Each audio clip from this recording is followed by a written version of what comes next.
자, 오늘 본문은 이제 21절의 말씀인데 그 앞에 쭉 앞단락에 보면은 예수님께서 12제자를 불러 모아놓고 더러운 귀신을 제어하는 권능과 병을 고치는 능력을 그들에게 부여한 뒤에 둘씩 짝을 지어서 복음의 현장, 전도의 현장으로 파송하는 장면이 나옵니다. 제자들은 가는 곳마다 예수 이름으로 귀신을 쫓아내고 병을 고치며 천국 복음을 전파했습니다. 이런 일은 지금도 계속 되어야 될 줄로 믿습니다. 그리고 많은 사람들이 이 기적 같은 신기한 일들을 바라보면서 야, 엘리야가 살아났는가 보다 이렇게 말하는 사람도 있었고, 어떤 이는 그가 선지자니, 엘리야가 선지자니, 선지자 중에 아마 엘리야 같은 레벨에 있는 아마 선지자 중에 한 사람이 아마 나타났을 것이다, 이렇게 의견이 분분하였습니다. 그렇게 전파된 복음이 그 당시에 갈릴리와 베레아의 분봉왕으로 재임 중에 있던 헤롯 왕도 복음이 전파되다 보니까 왕국에 있는 헤롯까지 이 복음의 소식을 듣게 되었습니다. 헤롯은 말하기를 내가 목베어 죽인 세례 요한이 살아났는가 보다 이렇게 생각하면서 굉장히 두려워했습니다. 자, 그리고 오늘 본문은 세례 요한이 목베임을 당하고 죽게 된 그 이유에 대해서 소개하고 있습니다. 그러니까 오늘 본문은 사실 좀 앞으로 본문이 이렇게 좀 앞으로 가서 살짝 뒤집어지면은 거꾸로 되면은 좀 문맥이 좀 자연스럽게 되는 이런 본문이 되지 않을까 싶습니다. 자, 그런데 왜 세례 요한이 목베임을 당하고 젊은 나이에 그렇게 죽게 된 그 이유에 대해서 소개하면서 오늘 본문에 보니까 이렇게 이제 소개하죠. 헤롯 왕이라는 사람이 나옵니다. 헤롯 왕은 아주 나쁜 악한 왕이었습니다. 이 헤롯은 예수님이 태어날 당시의 왕이었던 헤롯 대왕과 말타스 사이에서, 그 부인인 말타스 사이에서 태어난 헤롯 안티바라는 왕입니다. 그런데 원래는 헤롯 안티바라고 불러야 되는데 그냥 헤롯이라고 부르는 거예요. 이 헤롯 안티바라서 갈릴리와 베레아의 분봉왕으로 현재 재임하고 있었던 왕입니다. 그런 아라비아 왕인 알레타스의 딸을 왕비로 맞아들였지만 그 이후에 자기 동생, 그러니까 헤롯의 동생, 헤롯 안티바의 동생 헤롯 빌립의 아내, 그러니까 자기 동생의 처니까 헤롯의 입장에서 본다면 제수씨가 되겠죠. 이 제수씨인 헤로디아를 강제로 빼앗아 자기 아내로 삼아버린 거예요. 그러니까 아주 비윤리적인 이 악한 이런 왕이었다는 것을 알 수가 있습니다. 그로 인해서 동생 빌립은 이에 대해 한마디도 말하지 못하고, 형이 왕이니까 한마디도 말하지 못하고 벙어리 낸 것을 가슴만 아픈 거죠. 그러나 세례 요한은 이에 대해서 헤롯 대왕에 직언을 했습니다. 당신 그렇게 하면 안 된다. 어떻게 형이 되어서 동생의 아내를 빼앗아서 제수씨를 빼앗아서 네 처를 삼냐. 이것은 옳지 않습니다 하고 딱 직언을 한 거예요. 이 말을 들은 헤롯은 심기가 매우 불편하였지만 사람들의 이목을 생각하여서 이러지도 못하고 저러지도 못하는 아주 곤란한 이런 상황 가운데 있었습니다. 세례 요한을 죽이게 되면은 당시에 많은 사람들이 다 세례 요한은 하나님이 보낸 선지자, 의로운 자의 대명사로 이렇게 지칭하고 있었는데, 왕이라 할지라도 세례 요한을 죽이게 되면은 아주 나쁜 왕 중에서 더 나쁜 왕, 이거는 돌을 맞아서 퇴출시켜야 된다, 이렇게 파면시켜야 된다, 이런 이제 상황까지 가기 때문에 폭동이 일어날 것을 두려워해서 세례 요한을 손을 대지 못하고 있었습니다. 자, 그러던 중에 오늘 메인 본문 21절 한 절인데 읽겠습니다. 시작. 마침 기회가 좋은 날이 왔으니 곧 헤롯이 자기 생일에 대신들과 천부장들과 갈릴리의 귀인들로 더불어 잔치할세. 아멘.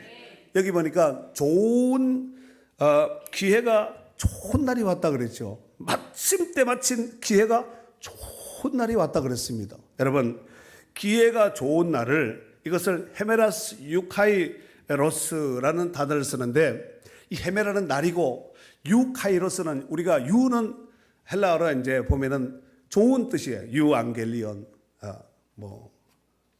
유자 들어간 거 다 좋은 거예요. 좋다는 뜻이고, 그 다음에 카이로스는 시간대라는 의미예요. 유카이로스, 좋은 시간, 좋은 때를 만났다는 거죠.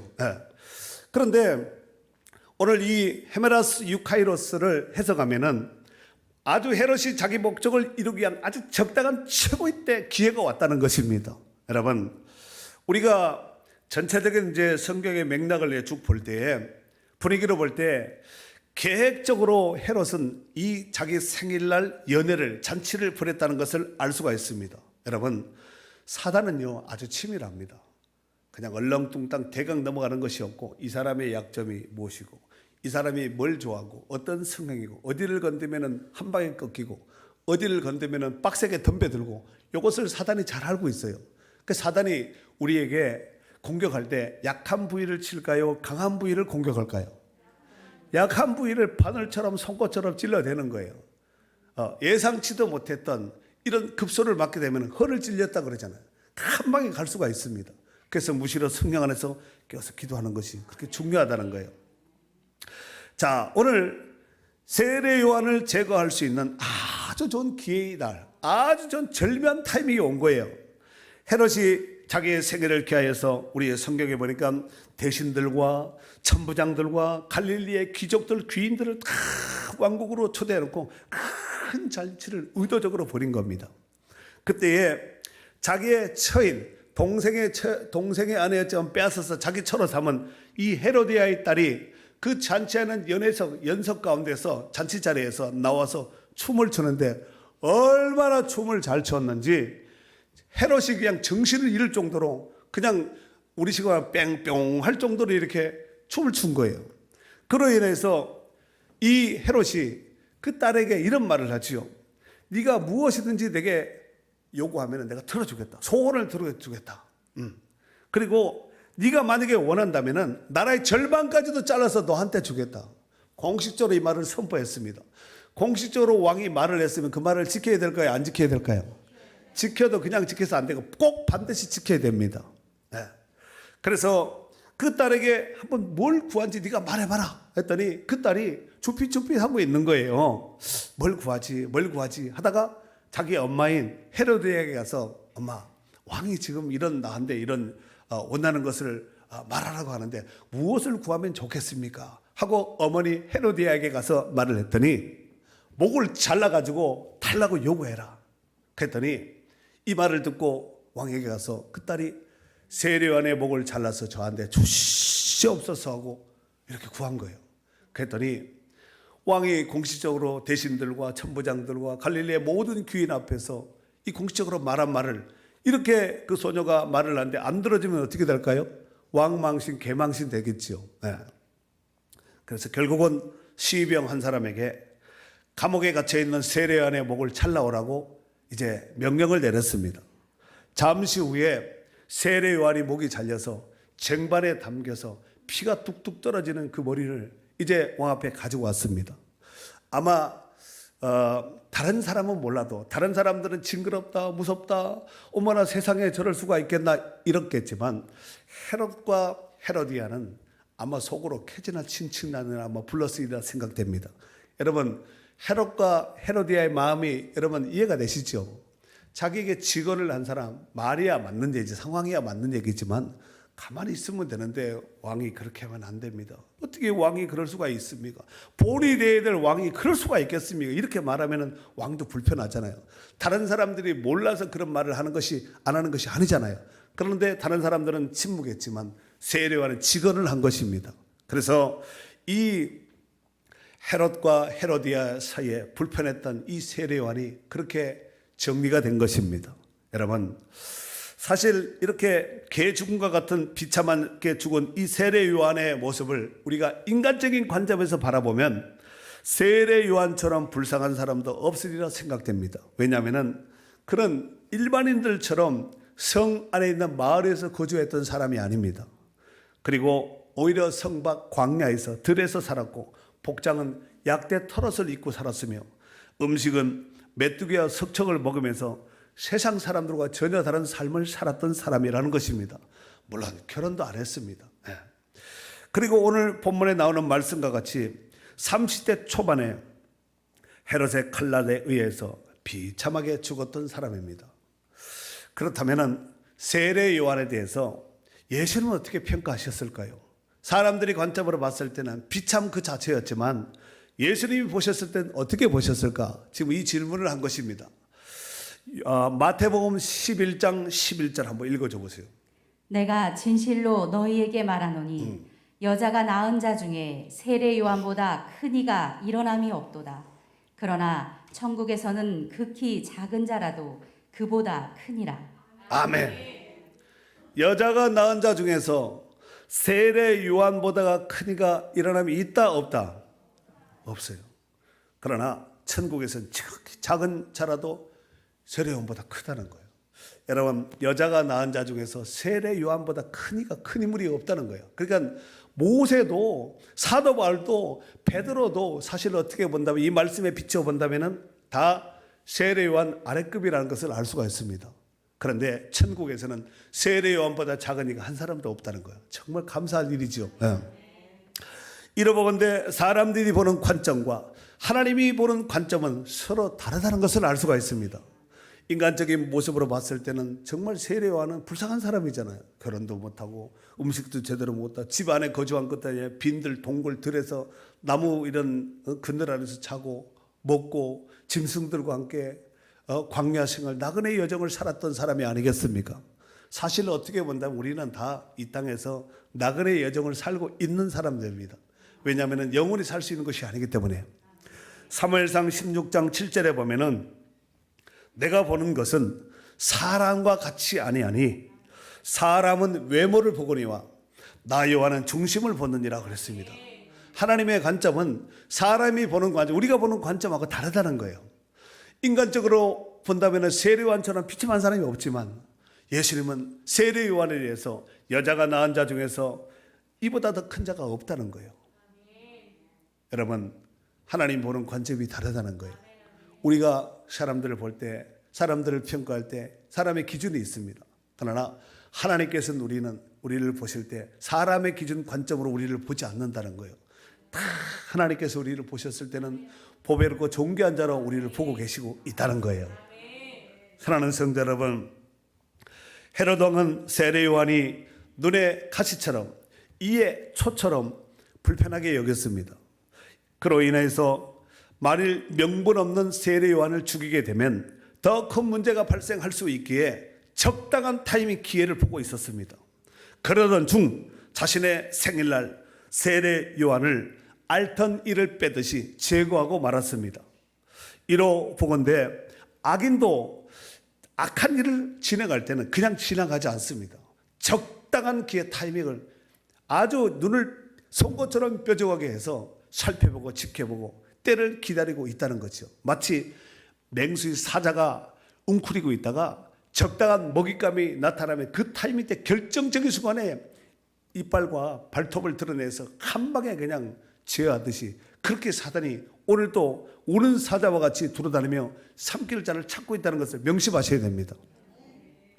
전도서 8장 11절 말씀에 보면은 악한 일에 관한 징벌이 속히 실행되지 아니하므로 인생들이 악을 행하는데 마음이 담대하다고 그랬어요. 만약 우리가 잘못할 때마다 하나님 벼락을 팍팍 막 번쩍 꽝 때렸다면은 죄 지은 사람은 없을 것 같아요. 죄 지을 때 별일이 없으니까 죄도 달콤한 유혹이 있거든요. 그러니까 또 짓는 거예요. 또 짓는 거예요. 괜찮거든요. 또 짓는 거예요. 그러다가 이제 된소리 한 방 맞는 거예요. 그러니까 인생이 끝장나게 되는 것이죠. 시편 92편 7절 말씀에 보면은 악인들은 풀같이 자라고 악을 행하는 자들은 다 흥황할지라도 영원히 멸망하리로다 그랬어요. 쑥쑥쑥쑥 우죽순같이 자란다 할지라도 한 방에 간다는 거예요. 키워서 여러분 돼지 키워가지고 한 방에 잡아먹잖아요. 그렇듯이 한 방에 하나님께서 적당한 때가 되면 손을 댄다는 거예요. 혹여나 괜찮겠지 뭐 이런 범죄하고 이런 잘못하고 이런 죄를 범한다 뭐 별일이 없었는데 누가 보랴 아랴 하면서 혹여나 이런 생각 이런 마음을 품고 있는 분들은 생각을 바꾸시고 회개하고 돌이키셔야 됩니다. 그것이 죄인이 살 수 있는 유일한 길이기 때문에 그렇습니다. 여러분도 잘 아시다시피 헤롯과 당시에 총독으로 있던 빌라도 총독은 전에는 철천지간의 원수지간이었습니다. 하지만 예수님을 죽이는 일에 있어서는 당일날 서로 절친이 되었습니다. 이를테면 누가복음 23장 12절 말씀에 보면은 헤롯과 빌라도가 전에는 원수였으나 당일에 서로 친구가 되니라 그랬어요. 절친이 돼버린 거예요. 아니 절친이 되려면은 어느 정도 여러 가지 좀 이렇게 서로가 알 수 있는 분위기를 알고 막 이런 관계를 맺게 한 다음에 절친을 삼아야 되고 이렇게 하자. 보통 그렇게 하잖아요. 그런데 예수님을 죽이는 데 있어서는 당일날 절친이 되었다는 거예요. 이것이 세상입니다. 여러분, 악인도 악한 일을 이루고 하여서 적당한 기회의 때를 노리고 기회가 되면은 둘이 하나가 되어 결탁되어서 결정적인 그 일을 하게 된다는 것입니다. 오늘 대표적인 사람이 바로 헤롯입니다. 마침 기회가 좋은 날이 왔으니 아주 막 딱 우리가 시간이라 하면은 보통 크게 두 가지로 보지요. 하나는 그냥 흘러가는 크로노스, 흘러가는 시간 가운데서 결정적인 어떤 사건이 일어난 것을 카이로스라 그러잖아요. 오늘 기회의 날은 유카이로스예요. 그냥 단순한 카이로스가 아니라 좋은 기회가 온 거예요. 아주 이 찬스, 타이밍이 그때 탁 포착된 거죠. 이게 바로 헤롯의 생일날 그 일을 계획했다. 세례요한의 목을 자르기로 계획했던 날이 바로 이런 계획을 가지고 있었다는 것입니다. 여러분, 헤롯 왕이 악한 뜻을 이루기 위해서 의로운 세례요한을 죽이기 위해서 좋은 기회를 포착하였듯이 우리는 반대로 하나님이 기뻐하는 선한 일을 위해 좋은 기회가 언제인지를 그 타이밍, 흘러가는 시간 가운데서 언제 타이밍이고 언제 추를 던지고 언제 내가 이렇게 사역을 해야 될지 그 결정 타이밍을 잡는 것이 굉장히 중요합니다. 앞에 왔을 때 탁 잡아쳐야지. 적당히 좀 지나간 다음에 뒤꿈치 잡아야 되겠다. 적당히, 여러분, 기회라는 것이 어물쩍하면 넘어가는 거예요. 어물쩍 아시죠? 허둥지둥 하면 순식간에 그냥 벌써 딱 해야지 하다 보면은 딱 하면 벌써 멀리 사라져서 끊어진 연처럼 멀리 아스라이 떨어져 나가는 거예요. 그게 기회입니다. 그냥 왔을 때 잡아야 되는 거예요. 아멘. 자, 우리 한번 기회가 얼마나 중요하고 또 하나님께서 우리에게 주신 그 기회를 어떻게 선용해야 될 것인가. 그러니까 하나님이 우리가 살아있다는 것은 다 하나님이 하실 일, 사명이 있어서 하나님이 살려둔 거예요. 내가 살아있는 것 같지만 하나님의 관점에서 보면 다 살려주신 거거든요. 살려둔 거예요. 이해가 되시죠? 내가 살아있는 것 같지만 하나님의 관점으로 보면 우리를 하나님이 살려두고 계시는 거예요. 하나님이 왜 살려뒀을까요? 사명이 있는 거예요. 사명. 우리를 통해서, 여러분을 통해서 어떤 일을 하시고자 하나님의 계획이, 의도가 있기 때문에 살려놓은 것이지, 사명이 다 끝나면은 뭐 밤이고 낮이고 막 다 가는 거야. 막 다 가는 거죠. 뭐 하루살이 인생 같은 이런 인생을 지금 살아가고 있는 거예요. 그런데 정작 우리는 어떻게 생각해요? 나는 절대로 안 용다. 올해도 12월 31일을 맞을 것이고 내년 신년도 맞을 것이고 내년에도 그대로 살 것이고 계속 죽고 해서 살 것이다. 이렇게 생각한다니까요. 그러다가 호련히 새가 그물에 걸린 것 같이, 짐승이 덫에 걸린 것 같이 호련히 그 시간이 오는 거야. 근데 우리는 몰라요. 천년만년 살 것처럼 이렇게 생각하면서 살아가고 있는 것이, 이것이 바로 인생인 것 같아요. 그런 것 같아요? 안 그런 것 같아요? 자, 그렇다면은 하나님이 기뻐하시는 선한 일을 위해서 하나님께서 우리를 사용하시고 또 하나님이 기뻐하는 선한 일이라면 우리가 기회를 봐서 그 타이밍을 잡아야 되는데, 성경 한번 스트레이트로 한번 선한 일에 관련된 성경 제가 세 구절만 한번 제가 준비됐는데, 일단 에베소서 2장 10절, 디도서 2장 14절, 사도행전 10장 38절 한번 읽어줘 보세요. 자, 여러분 보시고. 자, 우리는 그가 만드신 바라 그리스도 예수 안에서 선한 일을 선한 일을 위하여 지었다는 거예요. 지으심을 받은 자니 이 일은 하나님이 전에 예비하사 우리로 그 가운데서 행하게 하려 하심이니라. 아멘. 또 그가 우리를 대신하여 자신을 주심은 모든 불법에서 우리를 속량하시고 우리를 깨끗하게 하사 선한 일을 열심히 하는 자기 백성이 되게 하려 그래, 하심이라. 우리를 깨끗하게 해서 선한 일을 열심히 하는 자기 백성 삼으려 우리를 택했다는 거예요. 또 하나님이 나사렛 예수에게 성령과 능력을 기름 붓듯 하셨음에 그가 두루 다니시며 선한 일을 행하시고 마귀에게 눌린 모든 사람을 고치셨으니 이는 하나님이 함께 하셨습니다. 예수님도 선한 일을 행하시고 마귀에게 눌린 모든 사람을 고치셨다는 거예요. 예수님도 선한 일을 하고 구원받은 우리도 선한 일을 하고 해야 되잖아요. 하나님이 기뻐하는 선한 일, 하나님께서 구원받은 자에게 위임하신 사명인 줄로 믿습니다. 하나님이 기뻐하는 거, 하나님이 원하시는 거, 하나님이 하시고자 하는 것을 그걸 하는 것이 하나님이 선한 일로 보시는 거예요. 그리고 하나님 앞에서 선한 일은 장차 영광 가운데 부활 시에도 영향력이 크다는 거예요. 선한 일은. 이를테면 요한복음 5장 29절 말씀에 보면은 선한 일을 행하는 자는 생명의 부활로, 악한 일을 행하는 자는 심판의 부활로 나리라 그랬습니다. 여러분, 선한 일을 행하는 자는 생명의 부활로 부활된다는 거예요. 그 선한 일 해야 돼, 안 해요? 하나님이 기뻐하는 선한 일을 위해서 지원받았으니 선한 일이라는 건 당연한 것입니다. 마가복음 14장에 보면은 예수님께서 베다니 나병 자 시몬의 집에서 식사하실 때에 한 여자가 매우 값진 향유 한 옥합을 가지고 와서 그 옥합을 깨뜨려 예수의 머리에 붓는 장면이 나옵니다. 그랬더니 주변 사람들이 의견이 분분했습니다. 그 중에서 가룟 유다는 차라리 그것을 깨뜨려서 붓지 말고 팔아서 가난한 사람들에게 나눠줬다면 훨씬 더 좋았을 것을 하면서 지 돈도 지 것도 아니면서 큰 소리 치면서 막 그러는 거예요. 남이 헌신한 것을 지 것처럼 현실감이 떨어진다는 거예요. 그 아깝게 그것을 왜 허비하냐는 거예요. 여러분, 예수님께 하는 것은 허비한 것이 아니에요. 소자의 이름으로 냉수 한 그릇을, 내 이름으로 소자에게 냉수 한 그릇을 대접해도 하늘에서 결단코 상을 잃지 않는다고 말씀하지 않았습니까? 하물며 옥합을 깨뜨리는 거 하나님이 잊을 리가 있겠습니까? 이렇게 많은 사람들의 의견이 분분했고 가룟 유다도 차라리 팔아서 그것을 가난한 자들에게 나눠줬으면 훨씬 더 좋았을 것을 하면서 현실감 떨어지는 이 여인을 직언을 하면서 한마디 했습니다. 이것을 지켜보고 있던 예수님은 다른 사람들과 제자들과 생각이 달랐습니다. 이를테면 마가복음 14장 6절에서 9절에 보면은 한번 읽어줘 보세요. 한번 쭉. 예수께서 이르시되 가만둬라. 너희가 어찌하여 그를 괴롭게 하느냐. 그가 내게 좋은 일을 하였느니라. 가난한 자들은 항상 너희와 함께 있으니 아무 때라도 원하는 대로 도울 수 있거니와 나는 너희와 항상 함께 있지 아니하리라. 그는 힘을 다하여 내 몸에 향유를 부어 내 장례를 미리 준비하였느니라.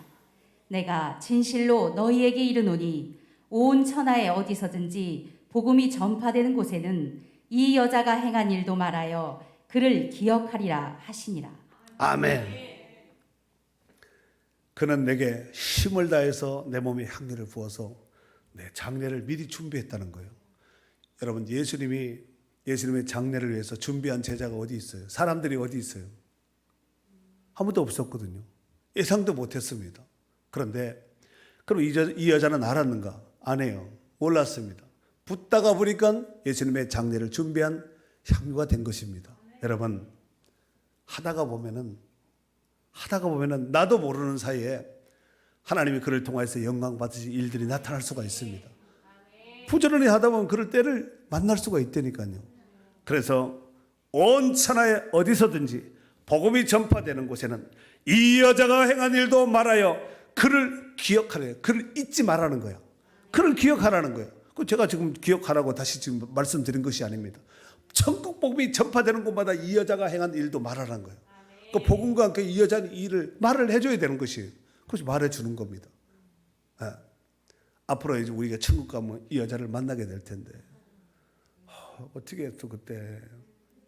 나 같은 반만 붙고 그냥 반은 그냥 용돈 써서 그 결혼 지참금으로 삼았을 텐데 쉽지 않지요. 만약에 그냥 했다면 못했어요. 성경은 이렇게 말하고 있지요. 그는 힘을 다하여 내 몸에 향유를 부었다는 거예요. 여러분, 그냥 힘쓰는 것과 죽을 힘을 쓰는 것은 달라요. 시편 126편 6절 말씀에 보면은 울며 씨를 뿌리러 나가는 자는 반드시 기쁨으로 그 곡식단을 가지고 돌아오리로다. 여러분, 울며 씨를 뿌리고 힘들어도 심고 때를 놓치면 심어도 소용없습니다. 그 타이밍이 중요하거든요. 타이밍. 사랑하는 성도 여러분, 오늘 모처럼 헌신 예배를 통하여서 헌신할 수 있는 오늘 좋은 기회의 달을 얻었으니 헤롯처럼 악한 기회를 엿보다가 악의 씨앗을 심지 말고 성령께서 감동 주시는 분들은 용기를 내야 됩니다. 용기를 내어서 이번 헌신에는 내가 주인공이 되겠다, 축복의 주인공이 되겠노라는 이런 마음의 결단을 하여서 30배, 60배, 100배의 축복받는 복된 성도들이 될 수 있기를 주의 이름으로 축원합니다.